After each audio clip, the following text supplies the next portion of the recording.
This can't be. It says I'm 102% African with a 2% margin of error. Why, Lord? Why, Lord? Why? Sorry guys that this Fate season 2 review is coming 2+ weeks after the season aired, but I've been having a lot of devices issues lately that prevents me from drawing, recording for videos, editing videos, and doing schoolwork. So I've been trying to figure that out. So I'm just currently just doing this on my phone because I've given up on all my other devices. So I apologize for any audio issues and things like that. Hey guys, it's Jen here. What's up and welcome back to Gen Star. Today we'll be talking about the new season for Fate, the Winx Saga, that came out on September 16th.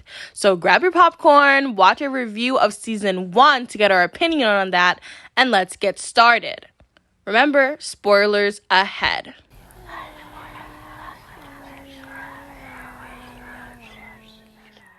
In season 2, Rosalind is the new headmistress, and the girls feel as though she is hiding things. Students have gone missing, and when reappeared, have been drained of their magic. The girls also want to find out what happened to Headmistress Dowling and save Silva, who is being exiled. They do so, and while using him and his friend Sebastian, they try to uncover Rosalind's plan.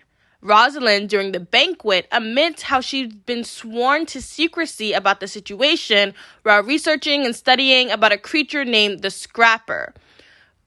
The Scraper? I don't know.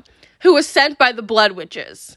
The students' disappearance and magic being gone is because of the Blood Witches, the villains of the season. So throughout the season, we get a better understanding about the relationship between fairies and blood witches. The reason the blood witches are doing all this is to open the portal to the realm of darkness using Bloom's dragon flame. Towards the end of the season, not only is Rosalind dead by Bloom's hands in self-defense, the blood witches make their way into the school and capture fairies to take their magic. The portal gets open when Bloom gives her magic away to save Sky. The day is eventually saved when Sebastian dies. The Scrapers are dead and magic is returned to the fairies. However, the portal to the realm of darkness did actually open.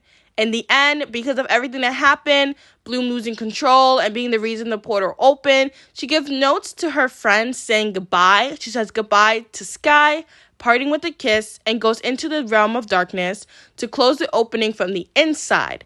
And she finds her mom, who trapped herself inside centuries ago, as we also find out that Bloom was born 1,000 years ago. Hopefully, my summary is clear, but I do suggest watching the season for yourself to truly understand the lore. I will be going into more detail throughout the video, but note things may be left out. So, I know the show has its mega fans, as any community does, who don't like when people criticize the materials. Babes. Let's be real. You can be a huge fan of something, but at times you have to be able to see the side of criticism, especially when it's justified. If people are criticizing something, they aren't pulling it out of their ass. There is something that justifies that reaction, that comment. So when people were upset about the casting in season 1, that was justified in my opinion. The girls' designs were based off of real people, so that meant that they were coded as such, yet that POC erasure is very evident. This isn't what I want the video to be about. POC erasure has been going on for decades. And it sucks that now that we're in 2022 or 2021 when season 1 came out, it was still happening.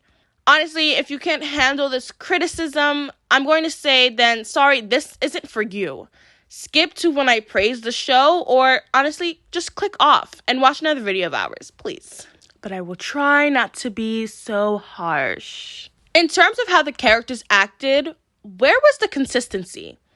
When Beatrix was kidnapped, Bloom was telling the girls how her message of help was a trap, but she didn't listen to the girls when they warned her not to see Sebastian. And we heard a lot about the dragon flame, but didn't see it as much. It was said that Bloom was dangerous, that she was losing control, but it wasn't until the end that we saw that, and even then, it was to defend herself, so I feel like we really didn't see the dangerous side of Bloom that Rosalind kept on mentioning.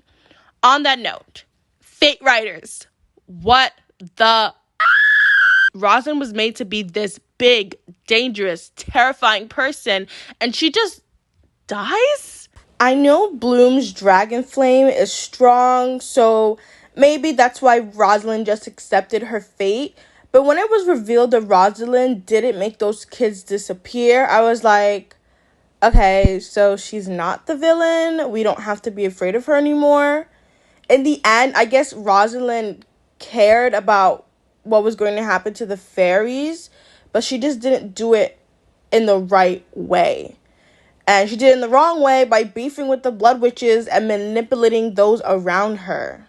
Let's continue talking about those that died. Andreas. I wanted more. I needed my questions answered, like why was he such a to Sky and he just died. I wanted Sky and Andreas to have a father-son moment, but I guess we have to hope that Sky and Silva's relationship can mend and we get that out of them later on. On the topic of parents now, I'm wondering why we didn't see Bloom's parents this season. We saw and heard of them in season 1 a few times, but nothing in season 2. There were a lot of characters, so I understand not adding more, but it would have been nice to see Bloom go home or call her parents in her time of need. I know when Bloom got sentenced to 20 years, she couldn't go visit her parents or maybe see them before the trial, but would Queen Luna really deny her a phone call? I mean, did she even say goodbye to them when going to the portal to the realm of darkness? Do they know she was born 1,000 years ago and her birth mother is out there somewhere? Oh, for goodness. I also just want to throw Aisha and Gray's introduction in here. I don't know why shows do this, where they have characters be rude or snobby or, a little bit when meeting another character for no reason.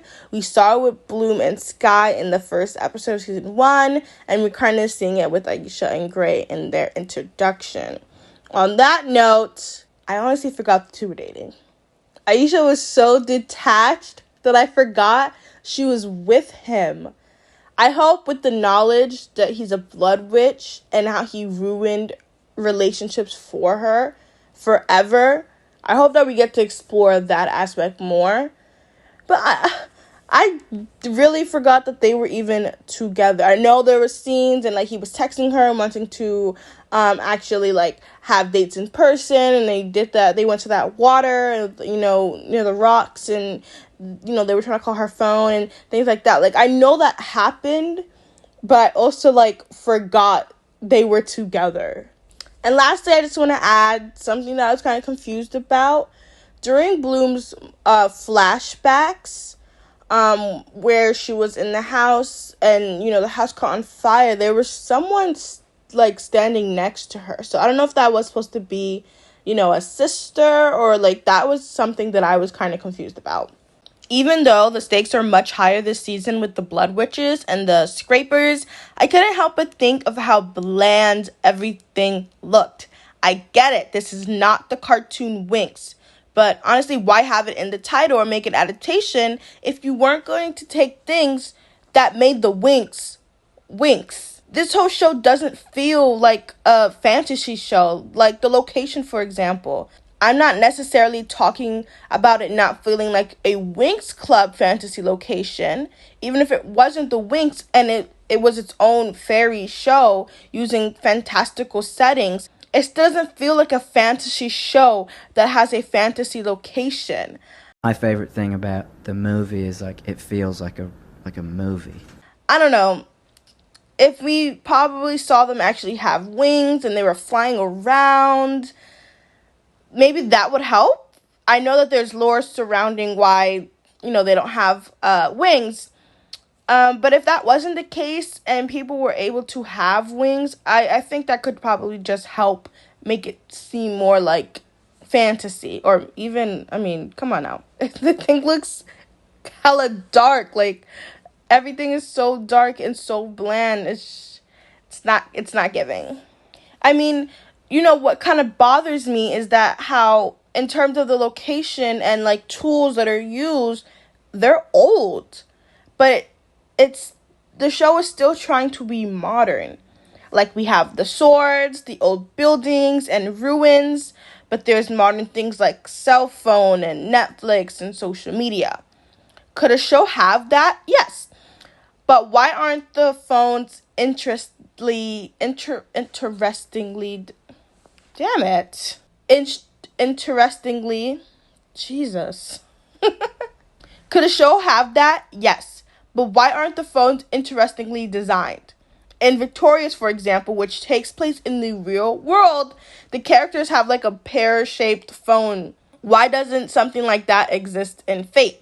Why isn't social media their own thing? Same with their streaming services. Even if they were their own thing, because of how the show is with rituals, queens and princesses, mystical, monstrous creatures, again, ruins, why does any of that even exist? I guess an explanation is that those things could have come from the real world, but how are they able to access Instagram from another planet? Or how do they get Jeeps into their planet? I think the blending of the two is just confusing. So overall, romance in the show was there, but then it wasn't. Any relationship established in season 1 ended in some way, and any relationship just building this season ended too, or didn't quite get to relationship status, or it was like, oh, they're together. Okay. I mean, I wasn't attached, which sucks because you can see how the creators were giving all the girls romance in some way in this show throughout the 2 seasons, but in the end, it was just nothing. Stella is the only one who doesn't get anyone this season. We have seen that she only has ever been with Sky so far, but that was over quick when Bloom entered the picture. Bloom and Sky were together this season, but parted ways in the end. Aisha got herself a man, but, well, that didn't last long, and I am totally sad for her. Musa and Sam broke up in, episode 3, and then he left the school. Tara came out this season, which is amazing. I just wish that moment would have lasted longer. She has feelings for a specialist named Kat. Flora is hanging out, kind of flirting with Riven. Beatrix, Dane, and Riven break up. Dane is possibly in a new relationship with another specialist.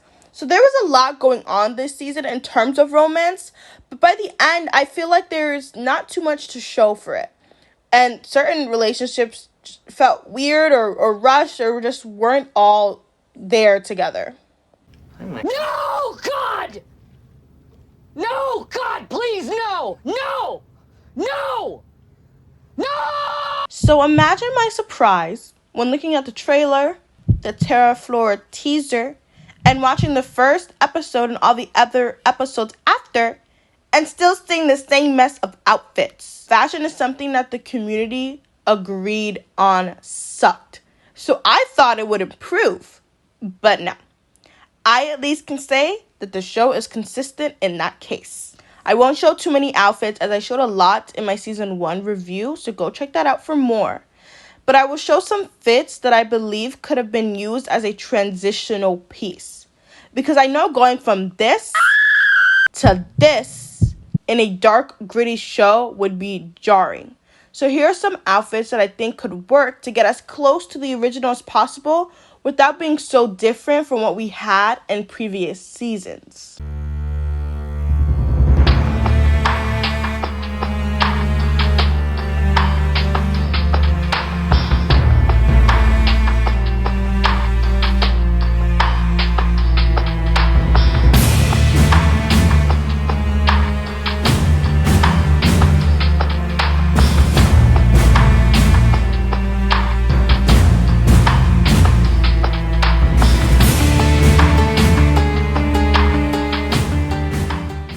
I really don't know where the designers' heads were at when it comes to the fashion for the show.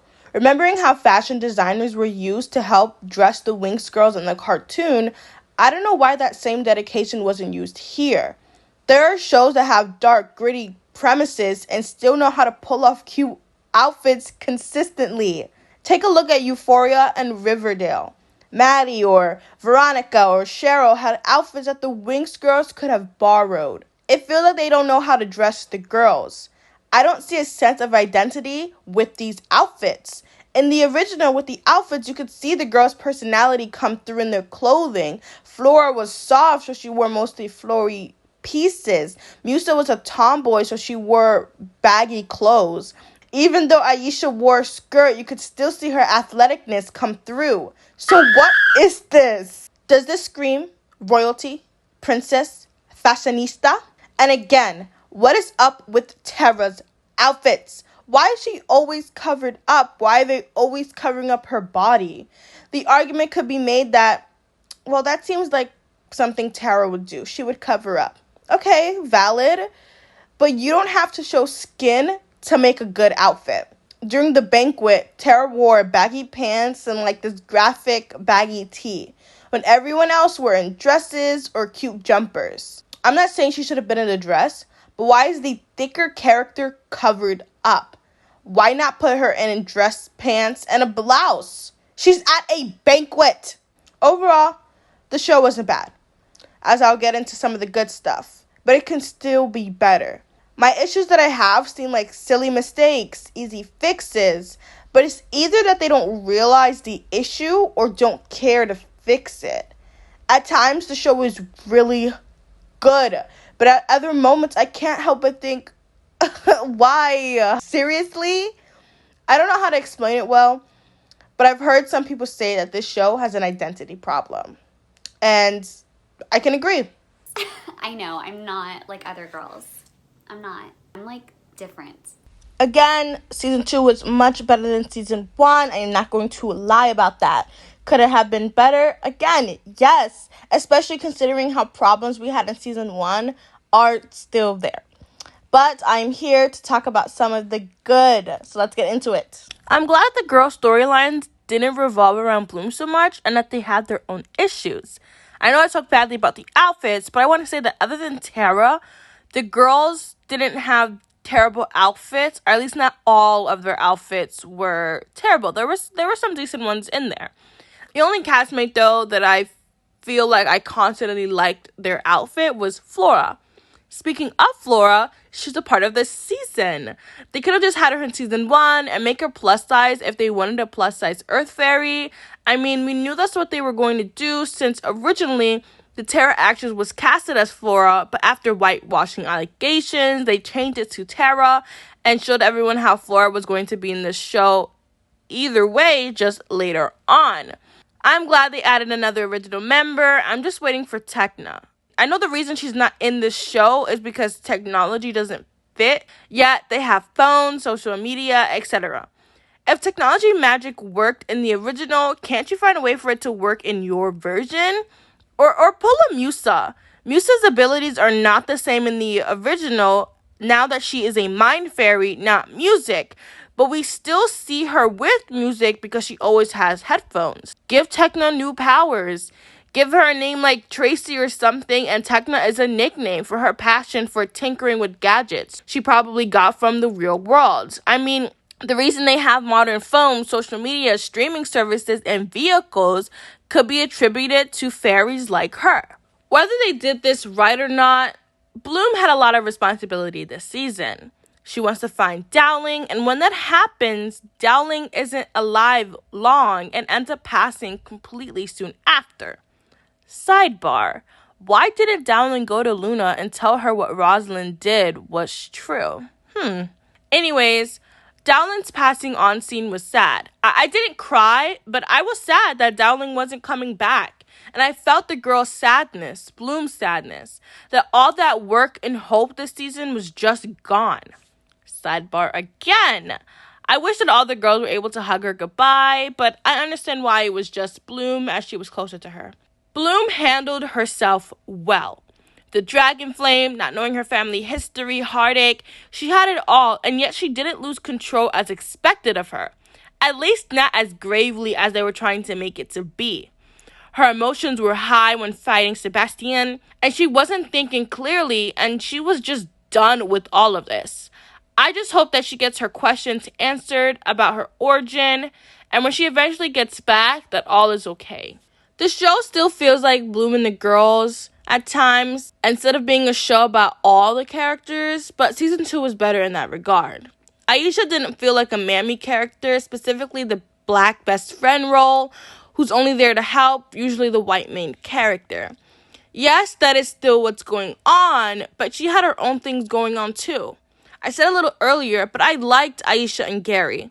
I wanted more of them. Aisha confessing how she hadn't been in a relationship before, and being with Gary was new to her. His betrayal, his lies affected her. It didn't matter that he actually liked her. He was able to play both sides while she didn't have that choice to do so. Because if she knew who he was, she wouldn't be with him. I want this to be touched on even more in season 3, whether it's with Gary or someone new or no one at all. I said this earlier, but I loved Tara's coming out. I just wish that moment lasted longer. I know she didn't want the girls to make a big deal out of it, but they still hugged her and showed her love. Hopefully her sexuality will be explored more in season 2, whether it's with Kat or not. I just want to say that Tara is a very caring and passionate person, which can come off as clingy, annoying, or that she's in everyone else's business but her own. I hope that they tone that down a bit, but overall I do like her personality. I know Bloom had this responsibility lingering over her this season with the Dragon Flame, but I would say that Stella's storyline was one of the saddest. She still misses Sky, her relationship with her family is rocky, she gets that gem placed on her, preventing her from leaving. Oh my god, that was so sad, and like even seeing her trying to rip that out was so heartbreaking. Beatrix, who she becomes close with, ends up dying. Like, this just wasn't Stella's season. Though Stella's storyline is one of the saddest, I think Musa is the saddest one for me. Since season 1, we saw her abilities bother her, and that built up in season 2. Musa trying to help use her power for good made her do things without permission. That leads to Sam wanting to kill Rosalind and leaving the school, which affected her and Tara's relationship. Musa decides to help rescue Beatrix and gets bitten by a scraper and ultimately allows herself to get bitten by multiple scrapers, so she loses her power completely. The fact that she kept that part a secret and Riven told us what happened is telling. The fact that she stopped that crystal magic part in the dorm is very telling. I was shocked when Musa put the bracelets on in the end, but not ultimately surprised, as we saw it coming. Flora wasn't a bad character.